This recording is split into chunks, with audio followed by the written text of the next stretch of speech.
Hebreos capítulo número 10, versículos 37 al 39. Leemos la palabra del Señor de la manera siguiente: porque aún un poquito, y el que ha de venir, vendrá y no tardará. Mas el justo vivirá por fe. Y si retrocediere, no agradará a mi alma. Pero nosotros no somos de los que retroceden para perdición, sino de los que tienen fe para preservación del alma. Amén. Quiero que oremos al Señor. Padre, te agradecemos por este día. Gracias por nuestros hermanos acá congregados. Oro para que a través del mensaje de esta noche puedas hablar en nuestras vidas. Bendice, Señor, a tu pueblo y usa la vida de este siervo también. En el nombre de Jesús, que tu palabra sea de ayuda, de fortaleza y de aliento para cada uno de tus hijos. En el nombre de Jesucristo lo pedimos. Amén y amén. Bien, he titulado este sermón Cuidado con rendirte. Sé que este tema también es bastante familiar porque quizás lo he escuchado acá, lo he escuchado en otras partes, pero una de las cosas que pasa en la vida de los creyentes, en la vida de servidores, es que llegan un momento donde se rinden y ya no quieren seguir. Entonces, al examinar este pasaje nos damos cuenta que es importante que sepamos que la vida cristiana es de luchas, es de batallas. Y aquel que no permanece fiel, no permanece firme, realmente el enemigo lo va a devanar. Y entonces es por eso que nos tenemos que dar cuenta que la mejor batalla que un creyente pelea es la batalla de la fe, es en verdad permanecer firme hasta que Cristo venga, o hasta que el Señor nos lleve, de hecho. Pero, amados, el Señor nos llama tanto a seguirle como a servirle. Definitivamente. A todos nos ha llegado momentos de desánimo, no una vez, sino muchas veces, pienso yo, ¿no? Deseos de abandonar, de renunciar o dejar ministerios. Y realmente, amados, una de las cosas que el enemigo quiere es desviarnos de nuestro propósito. Porque usted y yo tenemos que saber que Dios tiene una asignación para cada uno. Y que uno de los propósitos del enemigo es desviarnos de ese plan, de ese propósito. Quizás podemos ver como primer ejemplo cuando Satanás tentó a Eva allá en el huerto de Edén.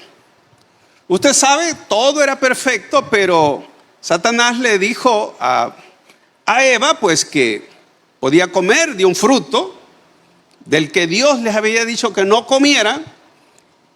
Y de hecho, usted sabe que el enemigo logró engañar a Eva. ¿Y qué pasó? La desvió de su propósito. La desvió de la asignación que Dios tenía para ella y para Adán. Entonces, vemos nosotros que hasta el mismo Jesús fue alguien que tuvo que enfrentarse a Satanás mismo. En el sentido de la tentación, usted sabe de que Satanás vino y dice la Escritura que le dijo a Jesús, le demostró los reinos del mundo y la gloria de ellos, entre las otras tentaciones. Entonces, vemos que lo que quería era desviarlo del propósito de Dios para él. Entonces, claro, Jesús, como ya sabemos, lo venció. De hecho, no atendió a ninguna de las tentaciones que el diablo le propuso. Entonces, yo le pregunto, en su vida cristiana, ¿cuántas veces usted ha querido tirar la toalla? Es más, algunos agarran vacaciones. Es decir, hay personas que agarran vacaciones. Sí, se van por meses y algunos hasta por años, ¿verdad? Van a pasear a Egipto y después, dice, Entonces, pero hay personas que de verdad, amados, se apartan y no quieren saber de iglesia. Es decir, hay algunos que sí, ¿verdad? Se van ahí, no se pierden tanto, pero siempre andan allá. Pero luego regresan. Pero hay otras personas que definitivamente se alejan y ya no quieren saber nada de iglesia ni de nada de eso. Y eso sí es tremendo. Y estoy hablando de gente que en un momento le sirvió a Dios. Aquí tuvimos muchos jóvenes que le sirvieron a Dios y fueron líderes de célula. Hoy andan perdidos más que la cabra, ¿verdad? Entonces, le digo, y uno dice, qué tremendo cómo el enemigo, ¿verdad? Vino y los desvió y les hizo ver un panorama diferente y creen que están bien. Una de las cosas que a veces el ser humano se olvida es que nosotros no fuimos creados solo para la vida presente. Hay una eternidad de por medio. Y entonces ese es el gran problema, que una de las cosas que el enemigo quiere es que uno se fije nada más en el momento presente. Es decir, ¿qué es lo que quiero yo? ¿Qué es lo que busco? ¿Qué es lo que deseo? Y perdemos de vista el plan de Dios para nosotros, la voluntad del Señor para nosotros. Recuérdense, una de las cosas que encontramos en la Biblia es que dice que el Señor no quiere que ninguno perezca, sino que todos procedan al arrepentimiento. Eso quiere decir entonces que la voluntad de Dios no es que alguien se aparte o se pierda. Entonces, pero realmente, amados, los hombres y mujeres de Dios que encontramos en la Escritura, hay muchos de ellos que también quisieron renunciar. Es más, algunos sí se apartaron. La Biblia nos habla de algunos, incluso el apóstol Pablo tenía algunos que se apartaron, se fueron al mundial. Entonces, así que, ¿cuántos hijos de Dios hay aquí? Vale. ¿Cuántos han querido renunciar a su posición de hijo de Dios? Fíjense bien, cuando usted se aparta de Dios es que ya no quiere ser hijo de Él. Cuando alguien se aparta, es decir, de la iglesia, de la congregación, es que ya no quiere ser hijo de Dios. Y cuando usted quiere dejar de ser hijo de Dios, ¿hijo de quién se va a volver? Sí, eso es tremendo, amados. Porque usted es hijo de aquel a quien sigue, de aquel a quien obedece, de aquel a quien se somete. Mire, a todos, en toda congregación, en todo ministerio, usted va a encontrar cosas que no le gustan. Va a encontrar cosas que no le gustan en los pastores, en los líderes, en los servidores, en la iglesia, en la manera como se hacen las cosas. Así es.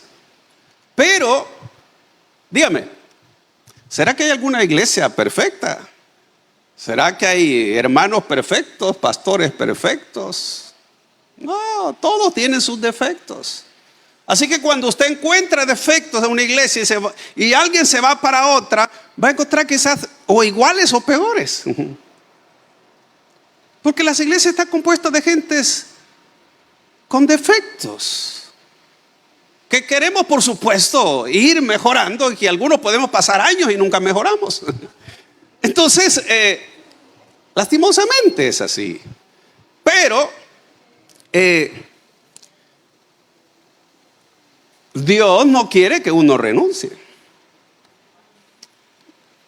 Hay uno de los personajes que es de los que más yo he mencionado en las predicaciones, porque es de los que para mí sobresalen en situaciones difíciles que vivieron, fue José, el 11º hijo de Jacob. Una persona que, usted sabe, todas las dificultades que pasó. Sin embargo, él se mantuvo fiel a Dios. Él pudo llegar a pensar como que Dios lo había abandonado.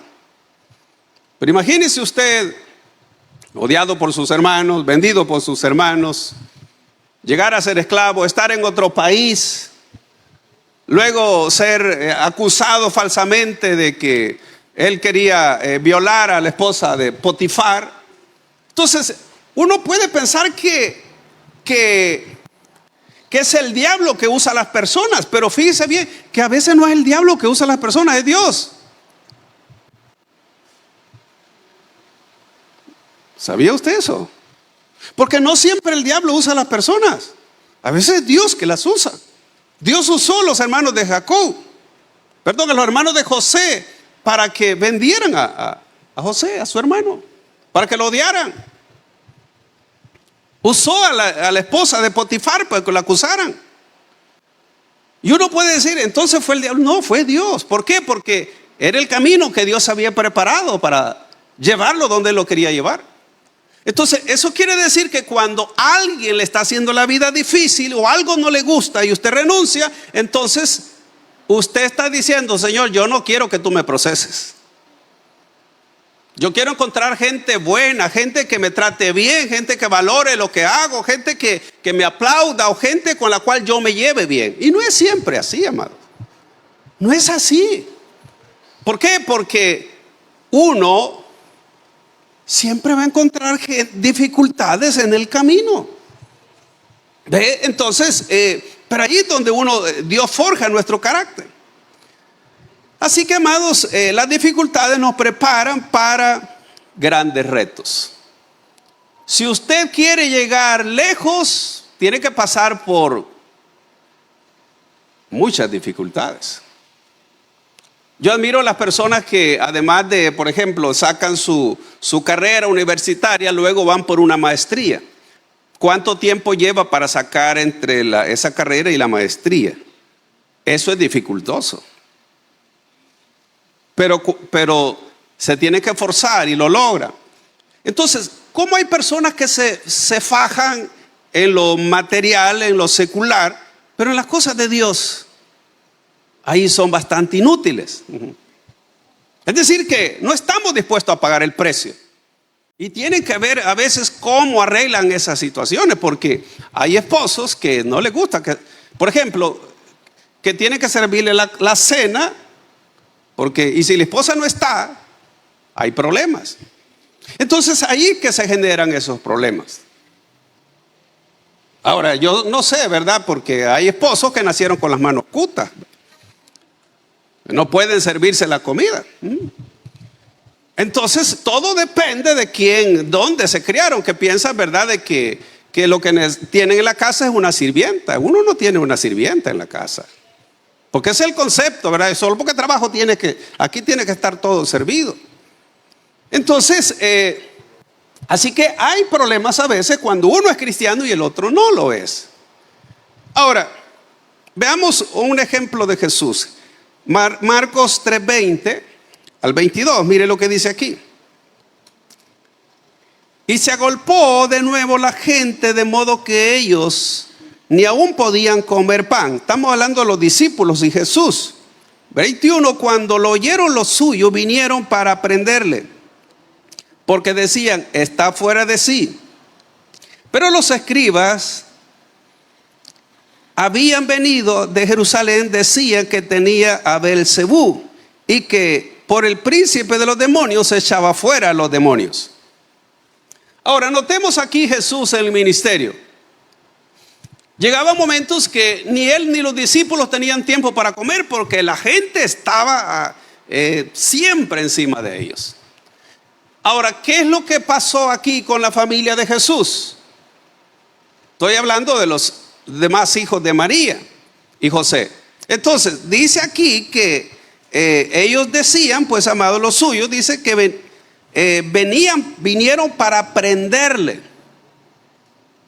Es decir, prender a Jesús, llevárselo amarrado, porque dijo, mire, y note lo que decía, porque decían, está fuera de sí. Ahora, ¿alguien de su familia le ha dicho que usted está loco? A Jesús, óigame, Jesús le dijeron que estaba loco. Dijeron, este está loco, ¿verdad? Porque ya ni come, ¿verdad? Solo atendiendo a todo gentío. Entonces, mire, la misma familia de Jesús, dicen los suyos.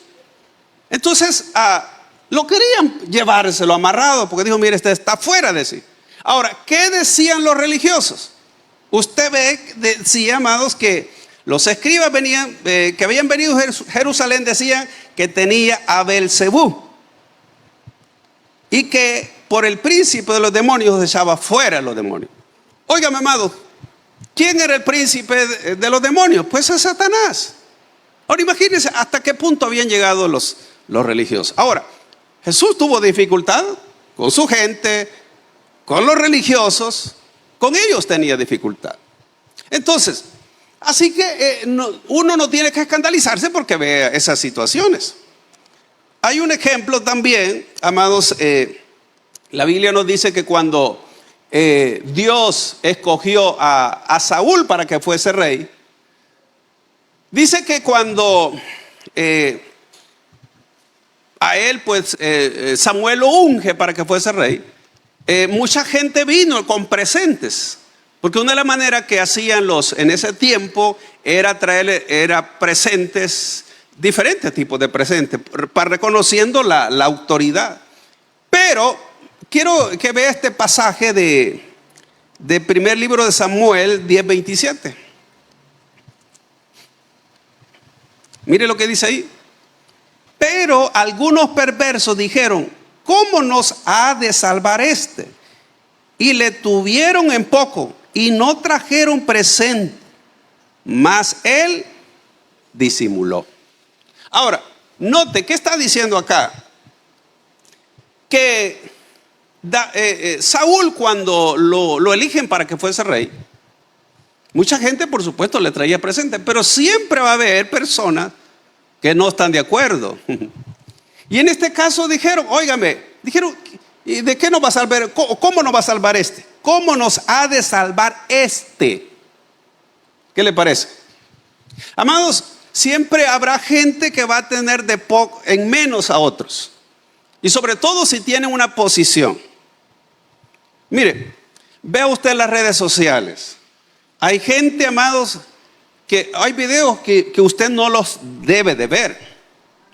Le tiran con ganas a los pastores y hablan que son de aquí, que son allá. Y esas cosas, un creyente no debe estar viendo ese tipo de cosas. Porque en las redes sociales hay muchos instrumentos del diablo mismo para atacar. Oiga, ¿quién puede atacar a los siervos de Dios o a las congregaciones? Solo Satanás lo hace. Y gente, por supuesto, impulsada por el mismo Satanás. Lo que pasa es que no se dan cuenta. Ahora, entonces, aquí, ¿qué es lo que hace Saúl? Disimular. Bueno, dijo, si no lo hace, si ellos no quieren reconocerme, pues no le dio importancia. Es decir, aquella gente que a lo mejor no nos reconozca, hablen de nosotros, no le da importancia, porque hay personas que se pueden poner tristes, pueden sentir mal, porque no lo reconocen. Y esto pasó con Saúl. Dice que Saúl disimuló. Ahora, quiero que vea acá un ejemplo del apóstol Pablo. Mire lo que dice Hechos 26, 24 y 25. Diciendo él estas cosas en su defensa, Festo a gran voz dijo, estás loco, Pablo, las muchas letras te vuelven loco. Mas él dijo, no estoy loco, excelentísimo Festo, sino que hablo palabras de verdad y de mucha cordura. Ahora, noten, amados, que hasta el mismo Pablo le dijeron que estaban locos y las muchas letras lo habían vuelto loco. Así que si en algún momento hay alguien que lo trata de loco, que usted solo quiere pasar en la iglesia, que usted le viene a dejar el dinero al pastor, porque si algunas personas dicen, amados, hay gente que siempre va a actuar de esa manera. Ahora, la cuestión es, ¿qué va a responder a usted? Ahora, tiene que saber que en todas las congregaciones, como dije hace un momento, hay problemas. quiero que vea estos dos pasajes. 1 Corintios 3, del 1 al 3.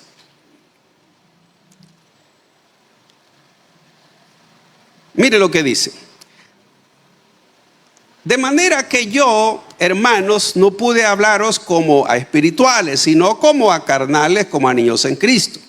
Os di a beber leche y no vianda, porque aún no erais capaces, ni sois capaces todavía. Porque aún sois carnales. Pues habiendo entre vosotros celos, contiendas, disensiones, ¿no sois carnales y andáis como hombres? Bueno, aquí tenemos a la iglesia de Corinto, cuando en esa iglesia habían todo tipo de dones. Los 9 dones estaban activos en esa iglesia, pero era gente carnal. ¿Cómo sabemos que eran carnales? Bueno, dice que habían celos, habían contiendas y habían disensión. Y el apóstol Pablo sigue hablando cuáles eran esos problemas que había. Entonces notemos que en los ministerios pasa esto. Y cuando sucede esto es porque las personas son carnales. Mire, las personas espirituales no tienen muchos problemas. Las personas carnales, ¿sí? Entonces, cuando hay personas que hablan mucho, son criticones, que son de esta manera, les gusta el pleito, es que son carnales. Y aquí el apóstol estaba diciendo que esta iglesia eran personas carnales. Ahora, quiero que vean más adelante en el capítulo 6, versículo 5, siempre de 1 Corintios. Mire lo que dice. Dice así: para avergonzaros lo digo, pues que no hay entre vosotros sabio, ni aun uno, que pueda juzgar entre sus hermanos, sino que el hermano con el hermano pleitea en juicio, y esto ante los incrédulos. Así que, por cierto, es ya una falta en vosotros que tengáis pleitos entre vosotros mismos. ¿Por qué no sufrís más bien el agravio? ¿Por qué no sufrís más bien el ser defraudados? Pero vosotros cometéis el agravio y defraudáis, y esto a los hermanos. Ahora, vea esta iglesia. Estamos hablando siempre la misma de Corinto. Había gente que topaba a otros a los tribunales. Y el apóstol les dice: mire, ¿por qué no le arreglan eso ustedes? Si creen, si en verdad son sabios. Si no, quemados. Allá lo tenían los juzgados al hermano, ¿verdad? Y claro, él dice que habían otros que hacían agravios a otros. Es decir, que había algunos meros vivianes, por supuesto. Y que lo que hacían era llevarlos ante el juicio. Ahora, y dice que esto ante los incrédulos. Entonces, ¿qué decían los incrédulos? ¿Cómo es posible que un hermano va a llevar a juicio a otro hermano? Eso pasaba en los Corintios. Entonces, el apóstol Pablo dice: mire, ustedes son sabios, deben de arreglar esas cosas. Ahora, para que vea que en las iglesias, comenzando con esa iglesia de Corinto, habían problemas entre los hermanos. Eran carnales y era posible que otros llevaran a juicio a otros hermanos. Así que no se escandalice usted porque vea alguna situación que pasa entre los hermanos, o en un ministerio, o en una persona. ¿Por qué? Porque es parte de las personas que a lo mejor están en proceso y Dios todavía falta que trabaje mucho en ellos. Y es porque, en verdad, amados, para llegar a la madurez lleva tiempo. Y a algunos les va a tardar mucho más que a otros. Y otros nunca van a madurar, amado. Eso tiene que saberlo usted. Otros van a pasar toda la vida en la iglesia y quizás nunca van a llegar a madurar. Entonces, tiene que saber una cosa: que Dios es el dueño de la obra. Y tenemos claro, sin embargo, amados, que no siempre todo va a estar bien. Siempre va a haber situaciones que tal vez nos desalientan, nos desaniman. Todos somos hechos de carne, aún los pastores, todos. Entonces, así que si está desalentado y con ganas de renunciar, pues ¿a dónde tiene que mirar? Es a Cristo. Porque los hombres todos vamos a fallar y todos le van a fallar. Pues así somos los seres humanos. Entonces, Dice la Biblia que cuando los israelitas, por ejemplo, llegaron al desierto de Sin, comenzaron a protestar por falta de agua. Y fue justamente Moisés quien debió hacer frente a estos ataques, pero con la convicción de que Dios obraría. Mire lo que dice Éxodo 26. Éxodo 20, capítulos 20, versículo 6. Dice así: y se fueron.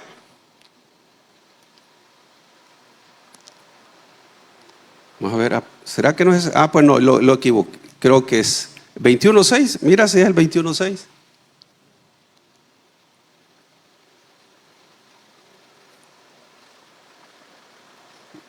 Anoté mal el texto.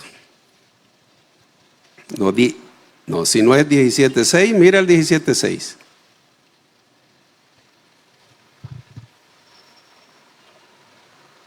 No, pues no sé. Ahí se los debo. Vamos a Hebreos 11.36. Hebreos 11.36. Dice Hebreos 11.36. Mire lo que dice aquí. Otros experimentaron vituperios y azotes, y a otros, y a más de esto, prisiones y cárceles. Fueron apedreados, aserrados, puestos a prueba, muertos a filo de espada. Anduvieron de acá para allá, cubiertos de pieles de ovejas y de cabras, pobres, angustiados, maltratados, de los cuales el mundo no era digno, errando por los desiertos, por los montes, por las cuevas y por las cavernas de la tierra. Versículo 39. Y todos estos, aunque alcanzaron buen testimonio mediante la fe, no recibieron lo prometido. Ahora, ¿por qué menciona este pasaje? Porque a pesar que una persona sea un héroe de la fe, no indica que no va a pasar por problemas difíciles. Usted puede ser una persona de gran fe, pero note este pasaje que menciona acá. ¿Qué sufrieron estos héroes de la fe? La lista, que están en la lista de los héroes de la fe. En esto no menciona quiénes, pero aquí hay muchos de esos que no están los nombres, pero dice todo lo que tuvieron que pasar. ¿Qué fue lo que pasaron? Fueron vituperios, azotes, prisiones, cárceles, apedreados, aserrados, puestos a prueba, a filo de espada. Anduvieron de acá para allá, cubiertos de pieles de ovejas, de cabras, pobres, angustiados, maltratados. Entonces noten, todas esas cosas ellos vivieron. ¿Por qué? Por esa fe que tenían. ¿Y negaron la fe? No. ¿Se apartaron? No. ¿Vieron lo prometido? Tampoco. Entonces la pregunta es, ¿cómo es posible que uno quiera abrazar todas las bendiciones y que Dios me respalde, pero no estoy dispuesto a sufrir nada? No estoy dispuesto a pelear, no estoy dispuesto. ¿Cómo yo demuestro mi fe? Le pregunto, ¿cómo demuestra usted que tiene fe? ¿Cómo demuestra que es una persona de fe y que las batallas, que las dificultades no lo van a tumbar? Estas personas, óigame, aunque fueron hombres de fe, pasaron y murieron de maneras difíciles, que son las que menciona acá. Entre esos que fueron aserrados, dicen, según la historia, que por ejemplo Isaías fue uno de esos que murió aserrado. Imagínese usted que una sierra lo corten, ¿verdad? ¿A eso se refiere? Por su fe. ¿Y qué pasó? El versículo 39, y todos estos, aunque alcanzaron buen testimonio mediante la fe, no recibieron lo prometido. ¿Qué le parece? Entonces, eso quiere decir, amados, que aunque uno tenga fe, no lo exime de las dificultades, no lo exime de pasar por desiertos, por pruebas, por tribulaciones. Pero es allí donde se prueba qué fe, cuál es la fe que nosotros tenemos. Si en verdad nos doblegamos, si en verdad renunciamos, echamos todo atrás, porque no queremos sufrir. Entonces, así que, en verdad, amados, Nadie que quiera servir a Dios, que quiera seguir al Señor, le va a ser fácil. Siempre va a encontrar cosas que no le van a gustar en la vida. Y entonces, ¿por qué? Porque es una batalla que tenemos que ganar. Y uno tiene que demostrar dónde tiene puestos los pies. Si en la roca que es Cristo, la tiene en la arena. ¿Dónde está su casa? Entonces, así que hay personas, por ejemplo, que quisieron incluso que a pesar de lo que vivieron, que le sirvieron a Dios,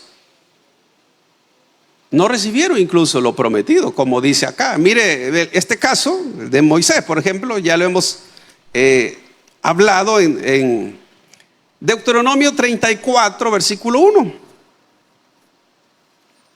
Mire lo que dice.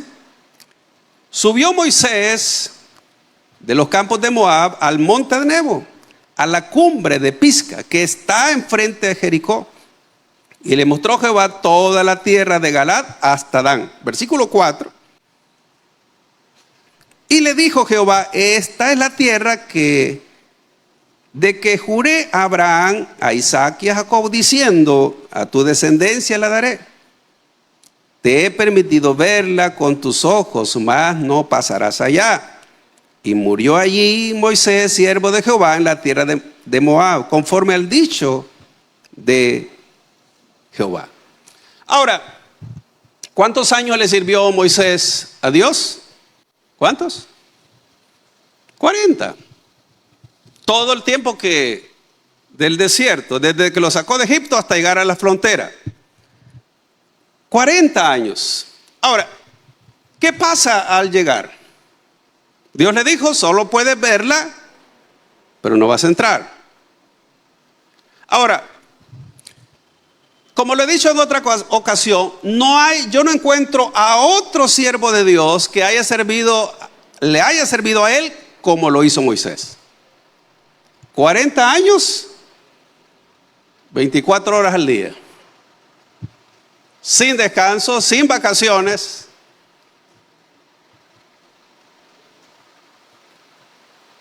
Y con limitaciones. Y con una gran carga encima.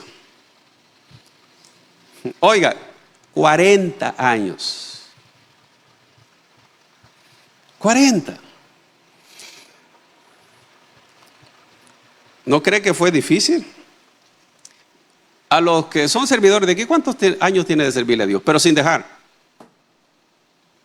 Sin dejar. Porque alguien puede servir por temporadas. Yo no estoy de acuerdo que alguien pueda servir por temporadas. ¿Por qué? Porque si ya no eres útil para Dios, entonces que el Señor te lleve. O sea, ese es mi lema. ¿Sí? ¿Para qué pues? Dígame. ¿Por qué? Porque, óigame, Jesús mismo vino a servir. Su ministerio, desde que Él comenzó su ministerio, que por supuesto ya estaba planificado que solo iban a ser 3 años o 3 años y medio, fue desde que se dedicó al ministerio hasta que murió en la cruz. Y ahí fue completada la obra, por supuesto. El tiempo de Jesús era corto, pero el alcance fue inmenso, hermano. Es decir que Jesús no podía tener un ministerio largo. Era suficiente con ese tiempo. Pero todo el tiempo anterior fue de preparación. Fue de preparación. Para luego entregarle a Dios su vida completa. Ahora, si uno puede ver, Juan el Bautista lo mismo le pasó. Le sirvió al Señor como 3 años máximo y muere decapitado. Ahora, ya he mencionado esto, por supuesto, pero alguien podría decir: bueno, esa es la recompensa que Dios le dio. Es que el ser humano solo tiene puesto la mirada en las cosas terrenales. Jesucristo puso a Juan el Bautista como un hombre que no había otro como él. más grande que cualquiera de los profetas del Antiguo Testamento. ¿Por qué? Claro, humanamente uno puede decir, bueno, si el más grande quizás pudo haber sido Moisés, Abraham, pero Jesucristo puso como de ejemplo a Juan el Bautista. En la Biblia hay un hombre que también usted lo ha leído. Dice la Escritura en el libro de los Hechos, capítulo 6, que los apóstoles escogieron a 7 diáconos. Entre esos diáconos estaba Esteban. Y ese diácono le salió muy cosa seria, porque el ministerio de él era predicar. Y óigame, este hombre, por predicar la palabra, de hecho fue el primer mártir que hubo. Murió apedreado. Entonces, así que, dígame usted, uno puede decir, ¿cómo es posible que después de servirle a Dios muera apedreado? Una de las cosas que Jesucristo dijo, mira, él dijo que no temáis a los que matan el cuerpo, mas el alma no puede destruir. Y dígame usted, ¿no es cierto que nos afligimos más por el cuerpo? ¿Que dónde va a pasar la eternidad del cuerpo? Que eso es donde más debemos de preocuparnos. Entonces, voy concluyendo. Amados, no se desanime por los problemas. Todo ya vimos que hay diferentes problemas en su casa, en la iglesia, quizá en el trabajo, en donde sea. Pero, ¿qué tenemos que hacer? Vivir un día a la vez. No se ponga a pensar de aquí a cuántos años. No, viva un día a la vez y procure estar en la voluntad de Dios. Porque el problema es, amados, que nos dejamos mover por nuestras emociones y no por la voluntad de Dios. La mayor parte de cosas que hacemos es por lo que sentimos. Y Dios no quiere que nos movamos por lo que sentimos, sino conforme a la voluntad de Dios. Entonces, Dios no quiere que nos movamos por sentimientos. Dios quiere que vivamos de convicción, que nada nos arrastre, que nada nos aparte. Entonces, como humanos, todos tenemos momentos y que quizás queremos renunciar, queremos, como lo quiso hacer Elías. Elías quería morirse, quería entregarle el ministerio y Dios no se lo permitió. Jonás, por ejemplo, Dios le manda a hacer algo y él quiso hacer otra cosa y le dijo, no, vas a hacer lo que yo te digo. Cuando Dios habla de maneras así, tenemos que hacer lo que Dios dice. Y Dios tuvo que tratar con él. ¿Y sabe dónde trató? En el vientre del pez. ¿Ve usted la oración de Jonás? El capítulo 3 narra cómo Jonás ahí reconoció, cómo ahí Jonás se arrepintió, cómo le pidió perdón a Dios, hasta que Dios trató con él, porque estaba renunciando a lo que Dios le había mandado hacer. Entonces, óigame, concluyo. ¿Cómo decimos que Dios es nuestro Señor y hacemos lo que queremos? Eso es lo que Jesús dijo. ¿Por qué me llamas Señor, Señor y no hacéis lo que yo digo? ¿Quién es el que manda? Le pregunto. ¿Se manda usted o manda el Señor? Respóndase para sí mismo. ¿Es Dios el que manda de verdad? ¿O usted hace lo que le da la gana? Porque si hacemos lo que nos da la gana, entonces Él no es mi Señor. Hablemos a las cabales, Él no es mi Señor. ¿Por qué? Porque Él dice una cosa y yo digo otra. ¿Quién es el que manda entonces? Es como el que está en una empresa trabajando. ¿Quién es el que manda? ¿Es el jefe o es usted? ¿Usted hace lo que el jefe dice o lo que usted dice? Entonces, en el caso de Dios, Él es su Señor.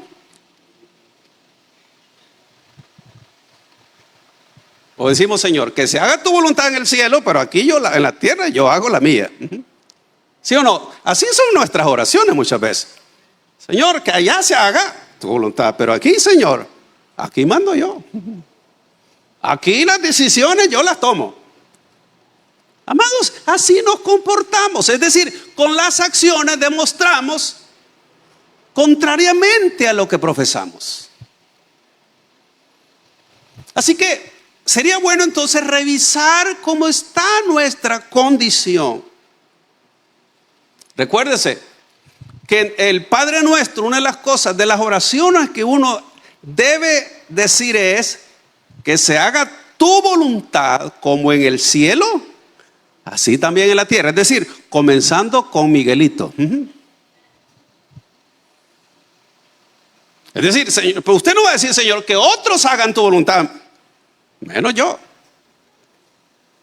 Y eso está dentro del Padre Nuestro. Es decir, dentro de la oración que debe de estar en la boca de todo creyente todos los días.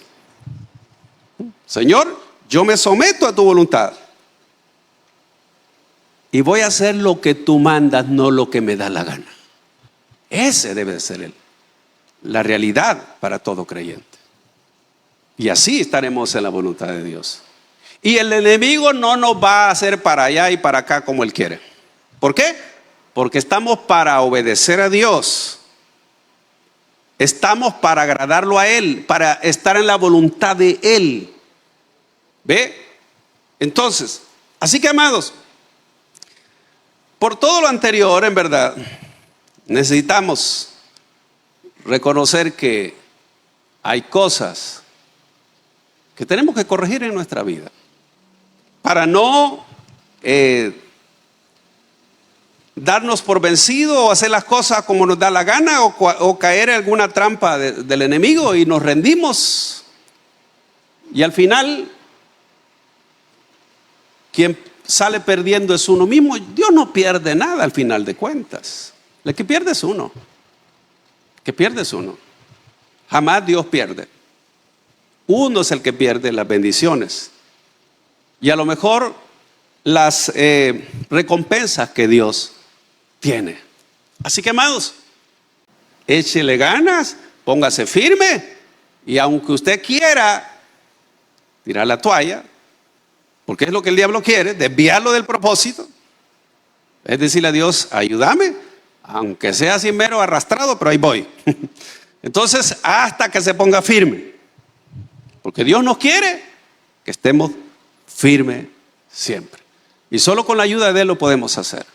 Por nuestra fuerza no podemos, pero si le clamamos a Él, le decimos, Señor, ayúdame, yo quiero hacer tu voluntad, yo quiero agradarte, le aseguro que el Señor nos va a ayudar.